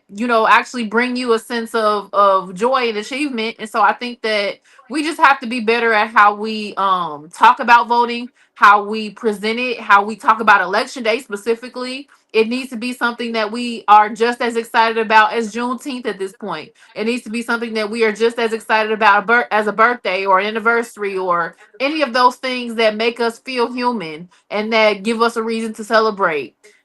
Can we please figure out a way to celebrate being able to use our right to vote, and make that a thing that gives people joy and some sense of accomplishment to do? Because at this point, people, it's as casual to people as going to the grocery store. Oh, I forgot to go to the grocery store today. My dang, might not be able to eat what I wanted to eat tonight. Like, and that to me just is not okay. So I just would encourage, for those of us who tend to be on top of that, we gotta be better at strategizing ways to get people more excited to come out and be present on election day. I also wanted to again to piggyback again off what Kevin said. I wanted to say welcome to Ms. Rebecca. I think that your perspective definitely adds some much needed reason and context to the conversations that we have. I enjoyed having. Now, what are you saying? We didn't have reason and context That's before? exactly what They she's had you Come saying. on. before, That's Phil. exactly You're what laying she's it on a saying. little, Raven, you're laying it on a little Thank thick. you, Raven. Okay, I come really on. enjoyed being with you. Absolutely. And I just love that we got just one more person in the room to beat up on Phil. Yeah, Like, I love it. I you can love it. always I count on love me for that. it. She said, "Ah, I You know, love it." I think you guys might want to look into something called elder abuse. Just might want to look into it. Also, Yeah, just one more, no, go ahead, Raven. thing, and I'm done. Yeah, Just yeah. want to No, toss no, out go ahead. there, or just, I guess, ask a rhetorical question: is anybody else as terrified of Robert F. Kennedy as I am? Because that man is now he's talking about putting autistic people on a registry, like funded by the government to keep track of causes and people's illnesses and like it sounds like a giant HIPAA violation if I'm being honest with you. And I just want us to be aware of that. We might not have to have the whole conversation today, but I think that we should definitely know that this is a thing and that it's something that is being discussed by the head of the health department. I just want people to be aware that if you have autistic loved ones or you identify as somebody who has autism, that you might just end up on a registry that you didn't sign up for. Hey, Yeah. by the way, did everybody notice that Trump withdrew his nomination for this absolute right nutcase, Ed Martin, for a U.S. attorney in Washington, which is probably one of the most important federal prosecutor posts? And did you all see who he's now nominating? Yeah, Janine Pirro. Janine Janine Pirro. from Fox Yeah. News. What a powerful Hey, move. pretty soon they're gonna have everybody over at Fox in the cabinet. Pretty soon. Well, that's the point, though, and it's a power move. It's a power move, and it tethers himself to Fox News. And then you got another generation of for the next 3 or 4 years. These kind of moves, they earn loyalty from everybody else at Fox News. Like when they go on air now, they're just basically auditioning, hopefully that Donald Trump will see them and then put them in a federal position. And it just tightens that relationship between It's Fox News and insane. the Trump We are administration for his benefit. It's all for his It's benefit. insane. We are So watching I know that there's a word for it. I just don't have the vocabulary for it. But we are kind of watching what happens. And I don't know how familiar y'all are with like the process of K-pop and how those stars become K-pop stars. But they basically create this entire like school and like it's like a school created specifically to become a pop star. It's kind of what we're seeing right now with Fox News. They basically created this little faction of like a academy to become part of the Trump administration. They don't have to have any prior political office or any experience. All you've ever had to do was sound crazy on Fox News to get a job at the White House, and that is insane. I think everybody knows Not Fox sound News crazy. is biased, though. It's not like they're even trying to pretend like. I mean, This maybe they is true. try to pretend like they're unbiased, but I think everybody knows they're biased. I mean, the sad thing is there really doesn't seem to be, as far as I can tell, a whole lot of Kevin respect to you, but unbiased reporting. It's hard to find the truth. I assume is somewhere in the middle. Yeah. Well, when I went back and I want to take it back a little bit.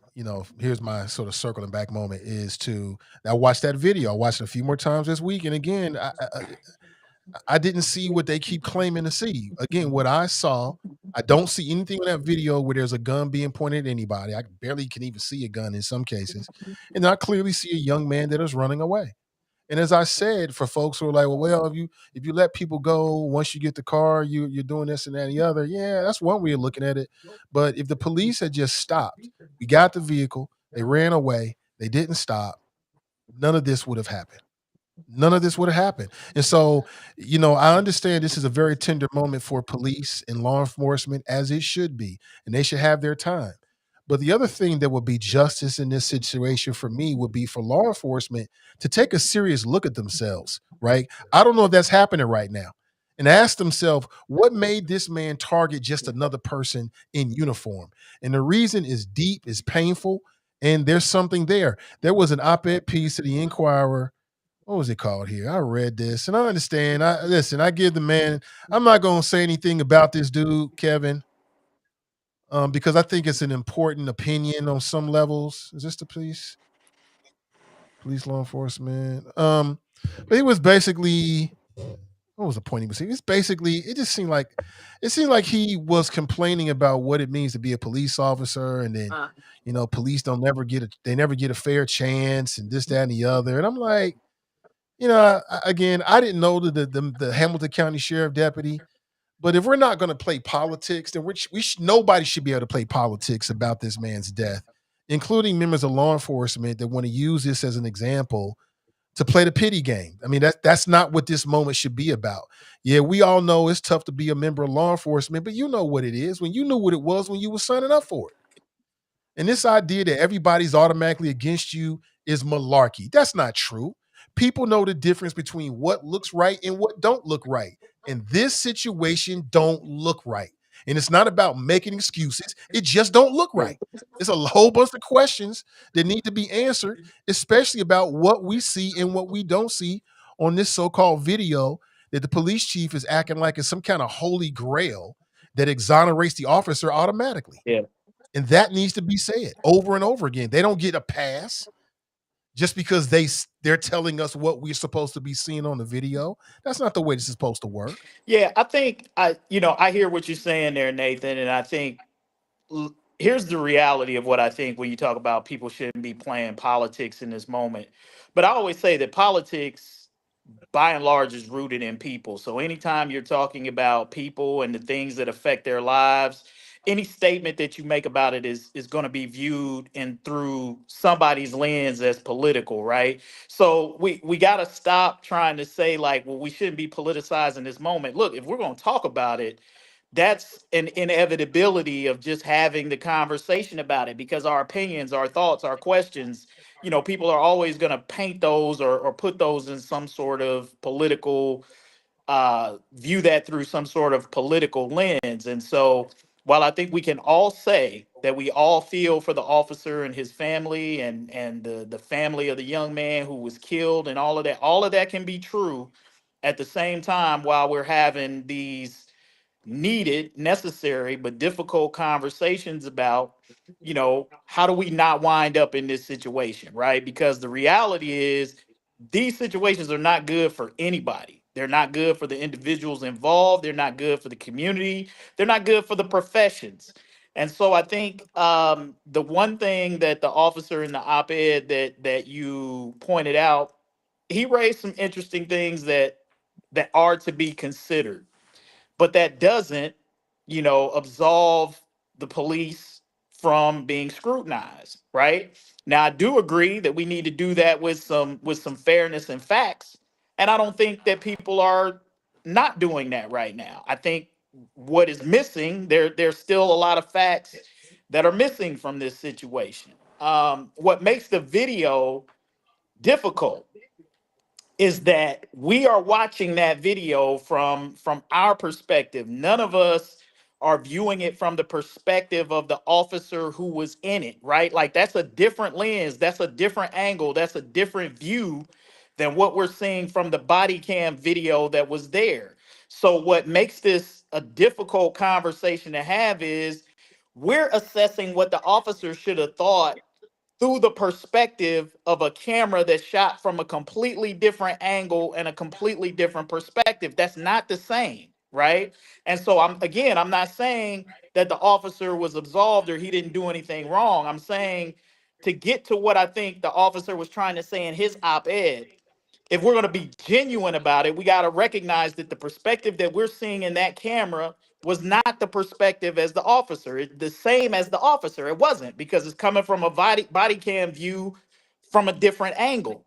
So now if he had on a body cam and we could see what he saw, then maybe that might clear things up a little bit more, might make things a little bit more definitive. But at least to my knowledge, we don't have that type of footage.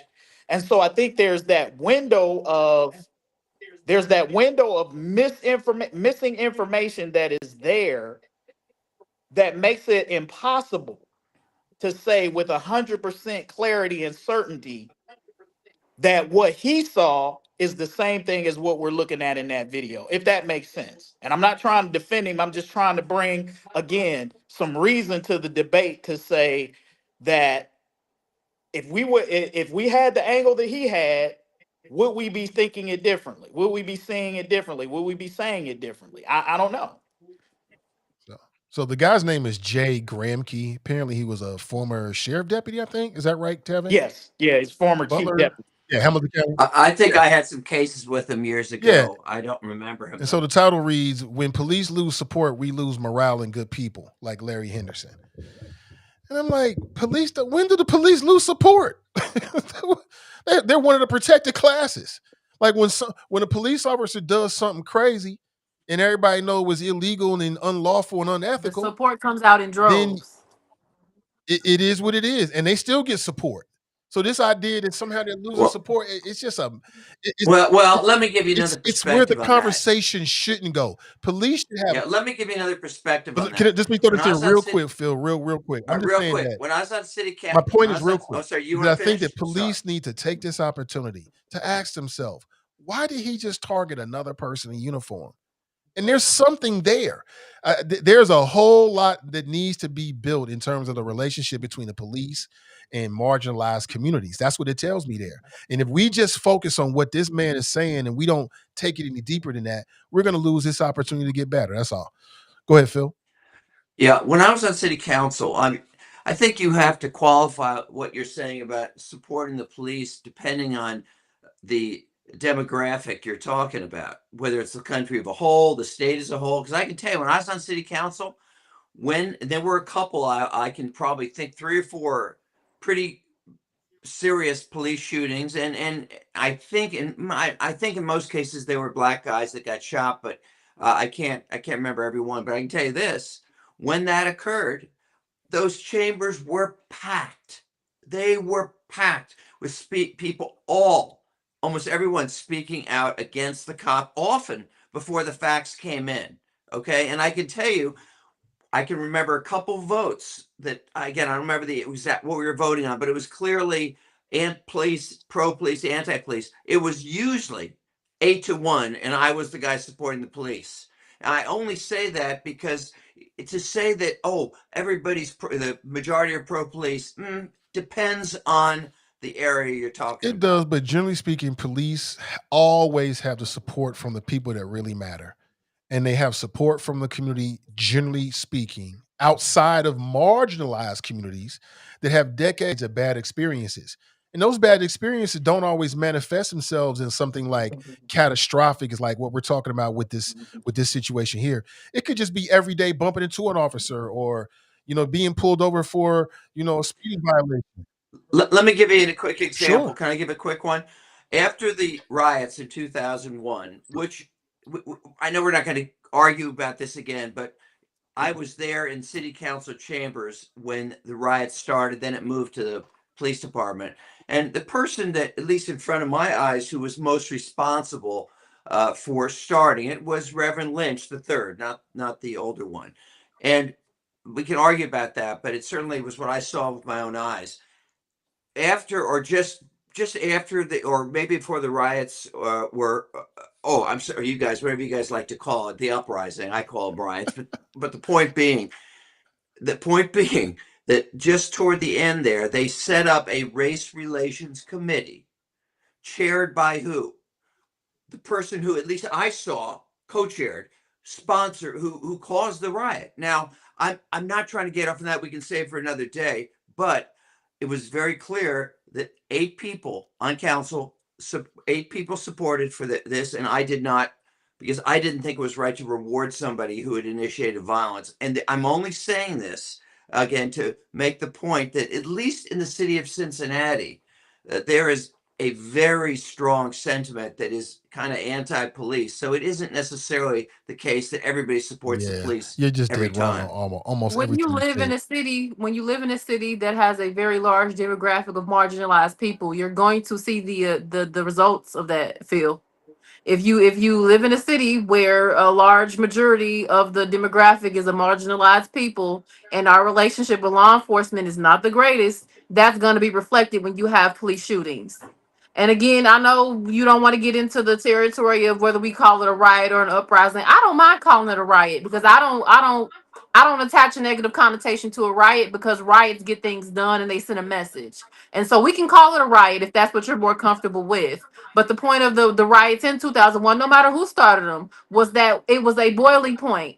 It was the aftermath of that marginalized group of people dealing with law enforcement that was not fair and that was not in our communities to serve and protect, and it resulted in a situation where a young man lost his life. So we can call it a riot and we can even call it violent, but violence is oftentimes a result of being a victim of violence. If somebody slap you in the face, it's Well, gonna I be can't if argue. somebody I if can't argue somebody with slap anything you you're in the face saying. one too many times, you're gonna respond in a violent way, Phil. Here's what I can't argue with here's what anything I you just think said. about here's what I think where that sentiment comes from the police. And I think one thing that absolutely is true is that they are facing way more scrutiny now than they have ever done before.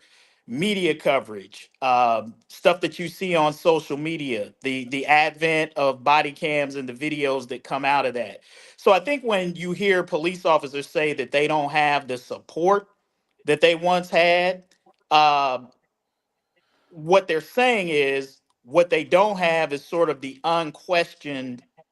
uh, the unquestioned response to what their actions normally are. In the past, the police kind of did what they did, and nobody really said anything. And if they did say anything, like you said, marginalized communities, their voices weren't amplified, in the way that we see today.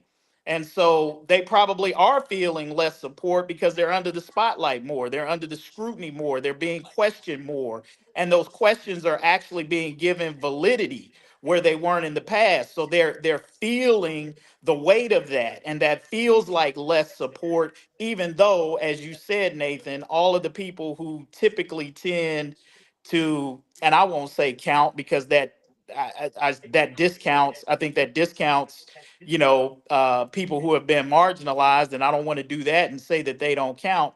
But let's just say power brokers, they have the support typically of the power brokers, and that hasn't changed. And I think that that's what people in marginalized communities see. But I think that they're responding and chafing under this criticism, this scrutiny that they have not had to deal with, and that may feel like to them a lack of support. The other thing that I'll say, because Nathan, I saw you pulled up video. Danietta had brought up the fact about the video from the police perspective. I had not seen that other angle of the video. The only video that I had seen was, I guess, the initial one that they released, which was from the partner's body cam, if I'm not mistaken. Is that correct? You're The asking me? Yeah. The first video that they released was not the body cam from the officer who did the shooting. The video I saw seemed like it was an edit of both of them.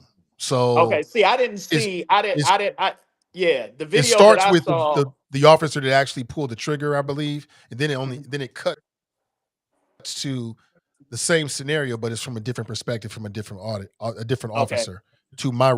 So recollection. if there's a video if there's footage that comes from the perspective of the officer who shot the video or who shot the young man, I have not seen that. So that's why my comment was what it was, because the video that I saw, the only video that I've seen was not shot from that officer's Oh, perspective. I have not seen the other so video. so in the video you saw, you didn't see the young man running away? No, again, the one that I saw was from the perspective of when they first jumped out the car, and then when the young man ran behind the Right. trash cans. It was from that perspective. And then what I saw was the officer who shot. You could actually see the officer shoot him. That couldn't have been his body camera because it had him in it with the gun. So I've not seen the one that comes directly, right. Like, this is not the guy who shot, right? I don't The know. guy who shot is up ahead, correct? Exactly. That's him Okay, up ahead, right. right. So I have not seen a video that is on the officer who shot body cam. And if that video is out there that exists, I have not seen that.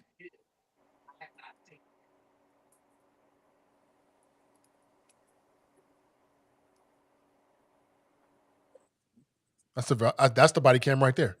See, it's a that this video that you guys have up, I think it's from both perspectives. See, this perspective, you can see the individual right there. You can also see the officer's Okay, gun roll it forward a or the little bit. officer's hand. Yeah. Then he takes off running. So he's running, and that's the officer that actually shot him. So it's both of them. And that's why I So say, I mean, both shot. Fiji. No, both perspectives are on the I same agree. The video. video is very unclear. Yeah, like Yeah, Bad it's very video. unclear. Yeah. Very bad video. And then Fiji came out acting with so much certainty, like, well, this exonerate. She didn't say this, but basically, hey, it looks like the officer did with the right thing. But yeah, Kevin, in that video, so it's two perspectives on one video. It starts with the officer behind, and then for a quick second, it shows you the perspective of the officer that pulled the trigger, and then it I clicks would like back to again. see And just the again, video of the officer who pulled the trigger. Yeah, that's what you need. yes, and That's you. why isn't Because that why You out don't wouldn't there? that be need you don't need the a first doctored video you pull video that out? blends the two, because that a doctored video that blends the two is too confusing. You just need his body camera footage alone. That gives you the best And and this perspective. is why And this is why I called out Fiji in the police department for creating a narrative with the video. It's edited heavily. And then she's sitting up here in the press conference. And again, that's just the way it works. In these kind of scenarios, the police chief is going to get a chance to speak first, is how it is. I understand it. But she took that opportunity to create the narrative around the scenario before there's any information in. And as I told you, shout out to there was a journalist who was asking some really sharp questions. The journalist asked, did the other officer that didn't pull the trigger corroborate the story of the officer that did pull the trigger, in the fact that, saying that, the alleged perpetrator pointed a gun at him, and she said, well, we don't want to talk about it. I'm like, wait a minute, that's the crux of everything right there. You're showing us all this other stuff, but you're not going to tell us that. It just seemed fishy, or I could just be looking for it because of my cynicism of how things like this go. I could be biased. I completely Well, put that well, out look, there, let's but just face it. I mean, and this is another thing that we need to talk about. I mean, you might think about this as purely a journalism issue, but it really is a public transparency issue. About how police are using this Marcy's law now to not have to reveal pertinent information or reports about incidents that basically preclude our opportunity in the media to get answers to the questions like the ones that you just asked. I mean, we don't even at this point even know who the officer in question is. We don't know anything about that person's track record, which could also shed some light onto the situation that we're in. So it these could. are all the sorts of things, laws that are essentially being passed in Columbus that we write about and that we talk about.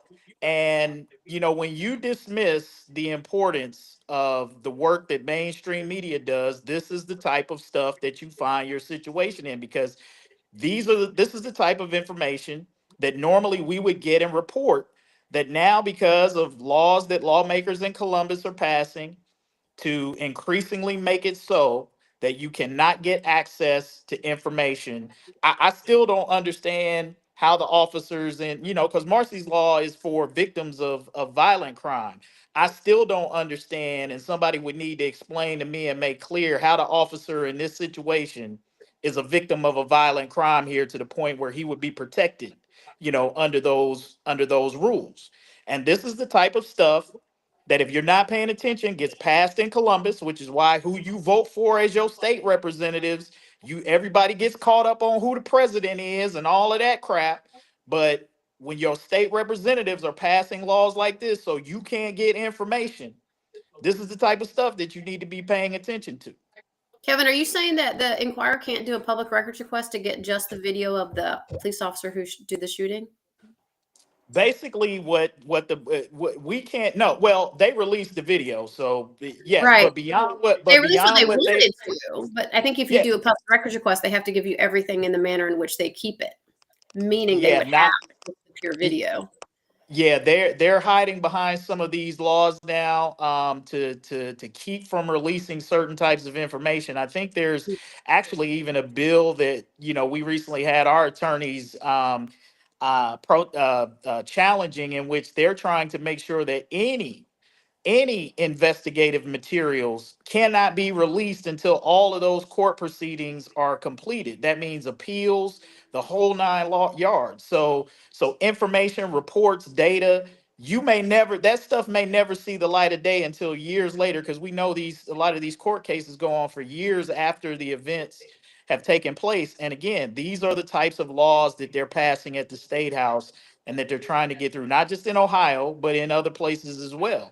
That's And interesting because you would think that the defense attorney, I mean, you would think that well, I guess I'm trying to figure out who would even be, but there'd be a discovery process on the case, and they would be able to get the information, and then it would be a public trial. If the evidence is presented, it would be public. So yeah, it sounds like you know more about these laws than I do. So I agree with you. It sounds unusual if you can't get that information.